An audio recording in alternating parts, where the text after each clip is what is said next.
Janice! Janice! A few minutes later, a neighbor stopped by the Johnsons' home. He discovered Janice at the bottom of the stairs. She was bloody and unconscious, but still alive. Clayton heard the news when he arrived at work and rushed to the hospital. When I first seen her, I didn't recognize her because of like all the tubes and the swelling and stuff like that. And I'd look almost twice to realize it was her. And it's just, I don't know, just one of those things that you don't want to see every day.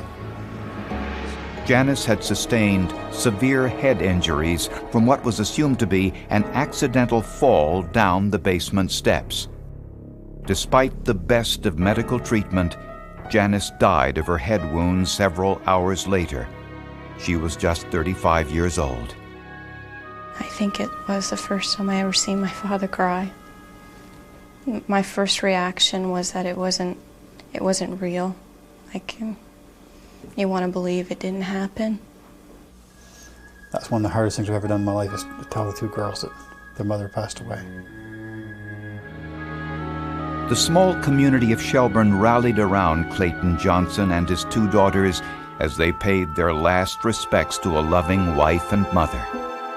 But that support soon crumbled when Clayton Johnson started dating a woman 30 years his junior. After Janice Johnson's death, the chief medical examiner, Dr. Roland Perry, performed an autopsy. He was hampered to some extent by the fact that there were no photographs of the accident scene.